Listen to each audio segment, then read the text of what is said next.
സവാള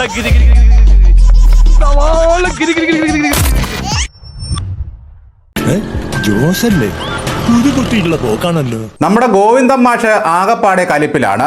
ordinary bus എന്നല്ലല്ലോ പറഞ്ഞത് കൊണ്ട് ആണോ? അതാണ് പ്രശ്നം. എങ്ങനെ കലിക്കാതിരിക്കും? എവിടെ തിരിഞ്ഞൊന്നും നോക്കിയാലും അവിടെ എല്ലാം പൂത്ത തെറികൾ മാത്രം. ഇങ്ങനെ തെറി വിളിക്കരുത്, ഇങ്ങനെ തെറി വിളിക്കരുത്. പാർട്ടിയെ തിരുത്താനുള്ള വഴികൾ പറഞ്ഞു തരൂ എന്ന് പറഞ്ഞ് പൊതുജനങ്ങൾക്കായി മൊബൈൽ ആപ്പ് കൊടുത്ത് ആപ്പിലായിരിക്കുകയാണ്. മൊബൈൽ ആപ്പിലേക്ക് സന്ദേശം അയച്ച സകല മനുഷ്യരും ഗോവിന്ദൻ ഗെറ്റ് ഔട്ട് എന്ന് പറഞ്ഞതോടെ എനിക്കും പിണറായിക്കും ഇറങ്ങിപ്പോകാൻ സൗകര്യമില്ല എന്നായി.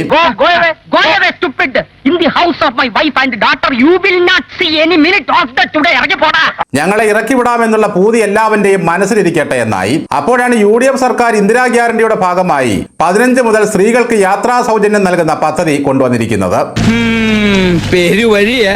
പിന്നല്ലാതെ അതിൽ LDF-ലെ MLA-മാരെയും ക്ഷണിച്ചിട്ടുണ്ടവർ. പക്ഷെ വരാൻ സൗകര്യമില്ല എന്നാണ് ഗോവിന്ദൻ പറയുന്നത്. അതിന്റെ കാരണമാണ് രസകരം. അത് വളരെ വളരെ ഭാഗികമായ ആളെ പറ്റിക്കാൻ വേണ്ടിയിട്ടുള്ള ഒരു കാര്യം മാത്രമാണ്. ഹൃദയകക്ഷം ഇവിടെ ഭരിച്ചുകൊണ്ടിരുന്ന സമയത്ത് സ്ത്രീകൾക്ക് സൗജന്യ വിമാനയാത്ര, കപ്പൽ യാത്ര, ട്രെയിൻ യാത്ര, സൂപ്പർ ഫാസ്റ്റ് ബസ് യാത്ര തുടങ്ങിയവയൊക്കെ ആയിരുന്നല്ലോ സൗജന്യമായിട്ട് കൊടുത്തുകൊണ്ടിരുന്നത്. ആ തേണ്ടി RDP-യുടെ തൊലി ഇരിക്കുകയാണ് ഉത്തമ.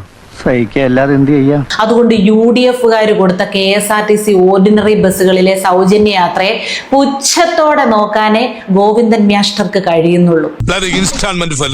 KSRTC ബസ്സിൽ എല്ലാ സ്ത്രീകൾക്കും എവിടെ സൗജന്യമായി യാത്ര ചെയ്യാം. നിങ്ങൾക്ക് ഇന്ത്യയുടെ ഏത് ഭാഗത്തേക്കും പോകാം. പ്രാക്കുളത്തോടുന്ന ഒരു പെട്ടി ഓട്ടോയ്ക്ക് CPM നാഷണൽ പെർമിറ്റ് കൊടുത്തിട്ടുണ്ട്. അതാണ് ബേബി ട്രാൻസ്പോർട്ട്. അതുപോലെ അല്ല ഇത്. KSRTC ബസ്സിൽ എല്ലാ സ്ത്രീകൾക്കും സൗജന്യമായി യാത്ര ചെയ്യാം. ഇന്ത്യയുടെ ഏത് ഭാഗത്തേക്കും പോകാം. നിന്നോട് ആര് പറഞ്ഞു ഈ വിട്ടിത്തം? സംസ്ഥാനത്തോടുന്ന KSRTC ബസ്സിൽ സൗജന്യം കൊടുത്താൽ സ്ത്രീകൾക്ക് ഇന്ത്യ മുഴുവൻ പോകാമെന്ന് ഗോവിന്ദനല്ലാതെ മറ്റാരെങ്കിലും ധരിക്കുമോ? എന്തൊക്കെ പറഞ്ഞാലും ദുർമാരി മറ്റടുത്ത പരിപാടി തന്നെയാണ്. നിനക്കിപ്പോ പ്രശ്നം എന്താണ്? KSRTC ബസ്സിൽ എല്ലാ സ്ത്രീകൾക്കും സൗജന്യമായി യാത്ര ചെയ്യാം. ഇന്ത്യയുടെ ഏത് ഭാഗത്തേക്കും പോകാം. ഇന്ത്യയുടെ ഏത് ഭാഗത്തേക്കും KSRTC ബസ്സിൽ പോകാമെന്ന് പറഞ്ഞത് പിണറായി വിജയനായിരിക്കും. ദേശീയ പാർട്ടി ഇപ്പൊ കേരളത്തിൽ മാത്രം അവശേഷിക്കുന്നത് കൊണ്ട് ഡൽഹിയിൽ പ്രസ്ഥാനത്തിന്റെ ആവശ്യത്തിന് ഇവിടെ നിന്നുള്ളവർക്ക് അങ്ങോട്ട് ഇടയ്ക്കിടയ്ക്ക് പോകണ്ടേ? ഇവിടെ ഉള്ളവർ തന്നെയല്ലേ അവിടെ ഉള്ളൂ. അതുകൊണ്ട് ഇവർക്ക് ഇടയ്ക്കിടയ്ക്ക് അങ്ങോട്ട് പോകേണ്ട അത്യാവശ്യം ഉണ്ടല്ലോ. അങ്ങനെ ഡൽഹിയിലും ബംഗാളിലും ഒക്കെ ആയിട്ട് ഇന്ത്യയിൽ എല്ലായിടത്തും സൗജന്യമായിട്ട് യാത്ര ചെയ്യാൻ അടിമകൾക്ക് അവസരം ഒരുക്കി തരാമെന്ന് പിണറായി വിജയൻ നിങ്ങളുടെ പാർട്ടി ക്ലാസ്സിൽ വല്ലതും പ്രസംഗിച്ചായിരിക്കും. അതിന്റെ ഓർമ്മയിലായിരിക്കും മാസ്റ്റർ ഇങ്ങനെ പുലമ്പുന്നത്. കഷ്ടം. ആ പറഞ്ഞു വന്നിട്ട് ഇപ്പൊ ഏറ്റവും അവസാനം ഏതാണ്ട് 1000 ബസ്സിൽ മാത്രം സ്ത്രീകൾക്ക് പ്രവേശനം നൽകുന്ന ഒരു അവസ്ഥയാണ് ഉണ്ടായിട്ടുള്ളത്. 1000 അല്ല, 3125 ബസ്സുകളിൽ. സത്യം പറഞ്ഞാൽ ഒരു മാസത്തിനിടയിൽ ഇങ്ങനെയൊക്കെയുള്ള കാര്യങ്ങൾ ഇവർ നടത്തിക്കൂട്ടുമെന്ന് ഗോവിന്ദന് ഒരു ചിന്തയുമില്ലായിരുന്നു. അതെ, ഇങ്ങനെ ഉണ്ടാകുമെന്ന് സ്വപ്നത്തിൽ പോലും വിചാരിച്ചല്ലോ. ഇപ്പോൾ സഖാക്കൾ പറഞ്ഞു വരുന്നത് ഇടതുപക്ഷ സർക്കാരും ഈ സൗജന്യ യാത്രയെ പറ്റി ആലോചിച്ചിരുന്നതാണ്. അപ്പോൾ പിണറായി സഖാവ് പറഞ്ഞു, അങ്ങനെ സ്ത്രീകൾക്ക് സൗജന്യ യാത്ര കൊടുത്താൽ കേരളത്തിലെ സ്ത്രീകൾക്ക് അഷ്ടിക്ക് വകയില്ലാത്തവരാണ് എന്നൊരു തെറ്റായ സൂചന ഇതര സംസ്ഥാനങ്ങൾക്കുണ്ടാകും. അവർക്ക് വരുമാന മാർഗം ഇല്ലെന്ന് പറഞ്ഞാൽ അത് കേരളത്തിന് നാണക്കേടല്ലേ? അതുകൊണ്ടാണ് ഞങ്ങൾ സൗജന്യം കൊടുക്കാതിരുന്നത്. നവോത്ഥാന കേരളത്തിലെ വിജയന്റെ സ്ത്രീജനങ്ങൾ അങ്ങനെ കാശില്ലാത്തവരാണെന്ന് ആരും പറയരുത്. കഴിഞ്ഞ 10 കൊല്ലത്തെ കയ്യിലിരിപ്പ് എല്ലാം അങ്ങ് മുക്കിയിട്ട് 1 മാസം മുമ്പ് കയറിയ സർക്കാരിനെ കുറ്റപ്പെടുത്തിക്കൊണ്ടിരിക്കുക. തനിക്ക് അതേ അറിയാവൂന്ന് എനിക്ക് നേരത്തെ അറിയാം. 2500 രൂപ പെൻഷൻ കൊടുക്കാമെന്ന് പറഞ്ഞാണ് രണ്ടാമത് പിണറായി സർക്കാർ അധികാരത്തിൽ വന്നത്. പക്ഷെ ഇറങ്ങിപ്പോകുന്നതിന്റെ തലേന്നാണ് അത് 2000 ആക്കിയത്. തൊട്ടതെല്ലാം പിഴച്ചിട്ടും ഗോവിന്ദന് മൊത്തത്തിലങ്ങ് പരിഹാസമാണ്. അത് മലബാറിൽ തീരെ ഓർഡിനറി ബസ് ഇല്ല, വളരെ അപൂർവേ ഉള്ളൂ. ഇവിടെ മലബാർ മേഖലയിൽ ഓർഡിനറി ബസ്സുകളൊന്നും ഇല്ലേ? കഴിഞ്ഞ 10 കൊല്ലങ്ങൾ ഏത് കഴിവുകെട്ടവന്മാരാ സഖാവെ നമ്മുടെ നാട് ഭരിച്ചത്?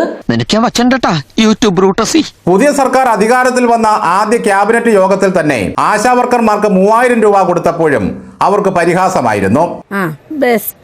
21,000 ഉറുപ്പിക ഞങ്ങൾ കൊടുക്കും ആർക്ക്? ആശാവർക്കർമാർക്ക് എന്ന് പറഞ്ഞത്.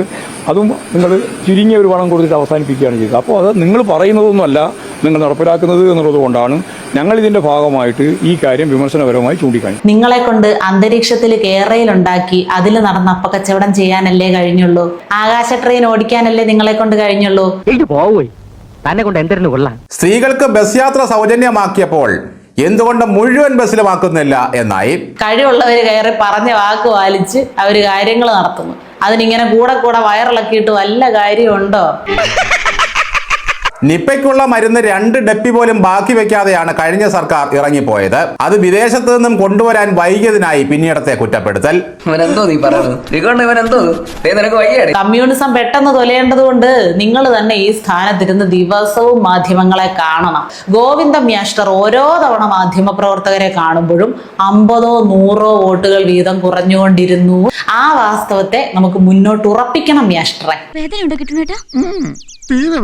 മരുന്ന് കമ്പനികൾക്ക് കൊടുക്കാനുള്ള കാശ് എത്രയോ നീക്കിയിരിപ്പാണ്. നിപ്പയും എബോളയും ഒക്കെ ഇവിടെ വന്ന് സംഹാര താണ്ഡവമാടുമെന്ന് കരുതി കൊതിച്ചു, അതും വെറുതെയായി. ഒടുവിൽ മരുമകന്റെ ഒരു മൂടുനിരങ്ങൽ സമരവും.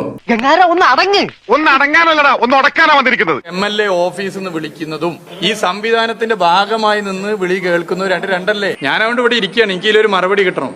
ഇതിന് സമാധാനം പറയിപ്പിക്കാതെ ഗംഗാധരനോട് പോവില്ല.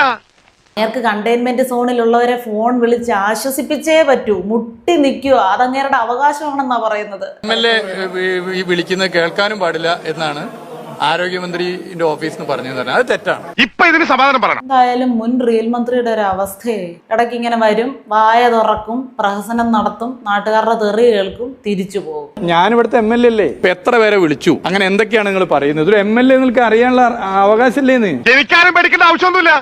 ഈ ഗംഗാധരനല്ലേ കടപ്പുറം. കുറച്ചെങ്കിലും നാണവും മാനവും ഉളുപ്പും ഉണ്ടെങ്കിൽ എഴീച്ചു പോറിയാസണ്ണ.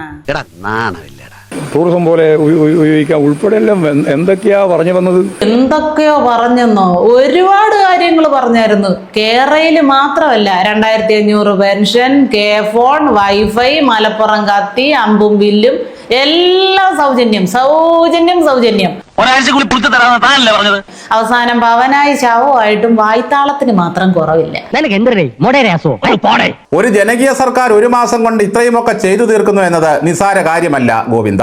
ഇതിനിടയിലുണ്ടായ 2 നിയമന പിഴവ് സർക്കാർ ഉടൻ തിരുത്തുകയും ചെയ്തു. നീ കുറെ പ്രോഗ്രസ് ഉണ്ടാക്കാൻ നോക്കി, അതിനൊക്കെ നിഷ്പ്രഭമാക്കിക്കൊണ്ട് അവൻ മുന്നേറിക്കൊണ്ടിരിക്കുകയാണ്. ഇപ്പോൾ വിഷയം അതൊന്നുമല്ല ഗോവിന്ദ സാറേ. ബുധനാഴ്ച ED വീണ്ടും മകളെ സമൻസ് അയച്ച് ക്ഷണിച്ചിരിക്കുകയാണ്. കട്ടയും കുറുവടിയും മുട്ടയുമായി വേഗം വരൂ സഖാക്കളെ എന്ന് പറഞ്ഞ് വിളിച്ചാലും ഇനി ആരും വരാൻ പോകുന്നില്ല. AKG സെന്ററിന്റെ വിലാസത്തിൽ കള്ളക്കമ്പനി തുടങ്ങിയതിന്റെ പേരിൽ ഗോവിന്ദനെ ഇനി അവർ വിളിക്കുമോ എന്ന് ആർക്കറിയാം. എന്തായാലും സ്ത്രീകൾ സൗജന്യ യാത്രയ്ക്ക് തുടങ്ങുകയാണ്.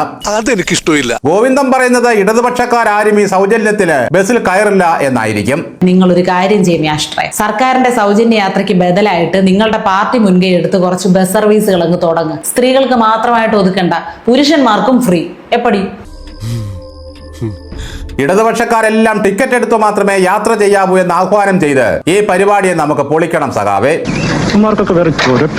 എന്തായാലും ഗോവിന്ദൻ ഉറങ്ങാത്ത രാത്രികളാണ് ഇനിയും വരാൻ പോകുന്നത്.